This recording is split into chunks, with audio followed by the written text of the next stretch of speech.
Hey everyone, this is Nic LaRue from FilmSnobbery, and I am here at the FirstGlance Film Festival, 25th annual FirstGlance Film Festival, here at the Colonial Theater in Phoenixville, Pennsylvania. And who am I here with tonight? Diane Lansing. Diane, you're here with a movie. What movie is it? Trust. Trust. Not the other one with a similar name. No, but that's the comedy. that's the comedy. You're not the comedy. No. Well, for the people who aren't here, that should be here but aren't here, tell everyone what your movie is about. My movie is about a young girl who was running from the Nazis during World War II with her family, and they took over an Italian persona. And so they were speaking Italian, not letting anyone know that they understood German. And a Nazi lieutenant tried to trick her into switching from Italian to German, and she was able to know not to do that. And that just amazed me. That's truly happened to a friend of mine. We know that you are Jewish.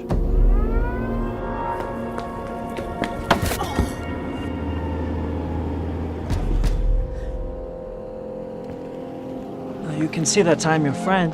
I want to help you, yes?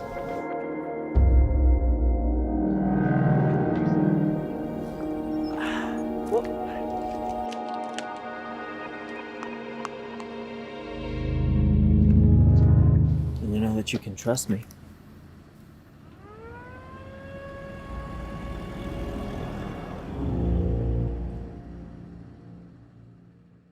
And I was going to say, this is kind of, based on a true story, Yeah, right? that happened to a friend of mine. And she was 13. When I was 13, I did not care about anything but boys, you know?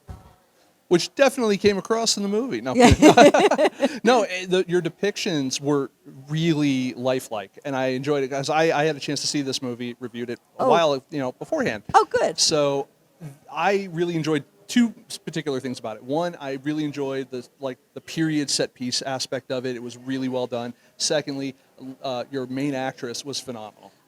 Emily. Emily. And not only, Emily, Greg, Abigail, and Ben, they were the most generous actors. It wasn't comfortable. It was kind of cold. There was things going on. The first day of shooting, Biden won, and we were half a block from a parade, basically. Wow. And it was loud, and they were able to keep good feelings and stayed with their characters, and they were amazing. Yeah, I loved all my actors. Do you think that it's difficult playing characters from that time period, especially when you're playing the bad guy? To kind of not want to play them stereotypically, but also B, to really kind of gotta have to get kind of slimy. You gotta when you're getting into that kind of character, that's not a great character to be in. Well, way back when I was an actor, and I'll tell you something, those are the juiciest roles. Yeah? Yeah, because it's, especially what you said, it's not one-sided. You know, you're showing a three-dimensional person. Yeah. And if you can do that, then it's really good. And I know you said it was a friend of yours. There was a story. So how does that topic come up? Like all of a sudden you're just out at lunch one day. It's like there was this one time a Nazi tried to trick me. I mean, she's passed away since we made the movie, but she's been my friend for 28 years. Sure. So a million stories. You've heard all the stories. I have a million stories. Yeah. That's great. I mean, does it feel good that you get to kind of keep part of her alive? Very much. With that. Very much. Yeah. Very much. I mean, she was very excited that I was doing it. She read the script. She really liked it. She just went, all she said was, more, couldn't it be longer?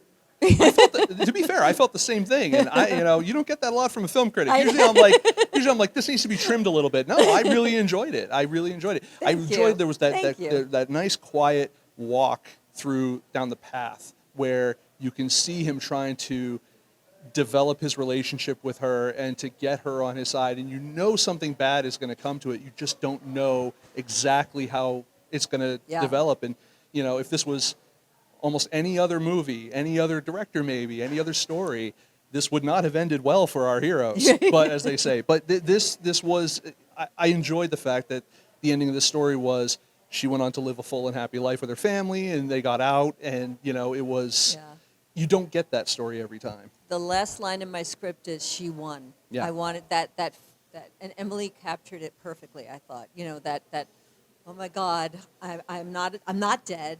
Yep. And wait, I won. Yeah. And she did it. She captured that. And almost to the point where like you have that period in Ferris Bueller's Day Off where he fools his parents into thinking he's sick, which of course is not a completely different tone of movie. But bear with me here, people. You have that moment though where he just looks at the camera and goes, "They bought it," you know, and that's kind of what it felt like when I watched that, you know, and you know, I feel like that feeling could be universal to other audiences. Right. Have you, for the people you've screened it for so far, have they felt similarly? Like they're like, yeah. Yeah, yeah, and that's and the whole girl power, you know, the accomplishment. Yeah. I thought we're going through a time right now where things are scary. Yeah.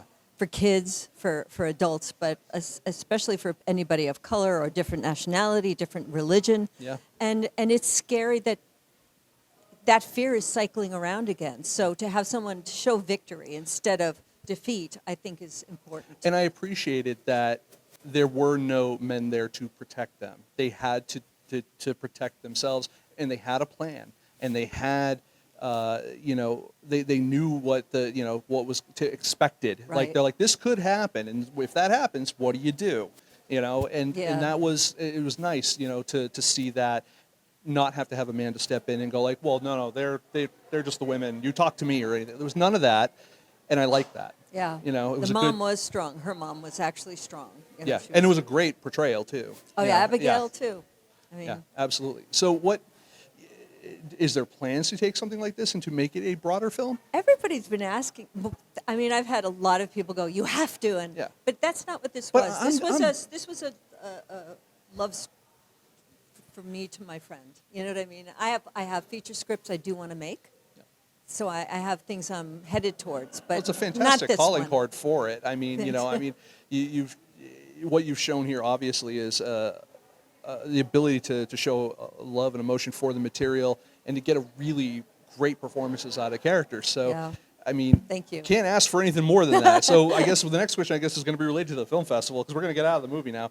What made you want to submit to First Glance? It's a long way from LA. I have found that there are certain. I look at who responds to the festivals. Yeah. And I saw such positive response. Yeah. That means more to me than just about anything because you want to be able to connect. That's why we're doing Absolutely. this. I've been in some festivals that are supposedly very big. Yes. And it was nothing, like even just here, you know, at this moment. I didn't have that in these other ones. So that's why. I appreciate that. No, and this is why I keep coming back to this festival myself. I think I've been doing stuff with Bill, the festival director, for close to 10 years now, maybe, on or off. So, yeah, I get it. Yeah, there was a few years off, definitely. So, but I really hope that audiences feel the way you want them to. I hope that more so they feel how I felt.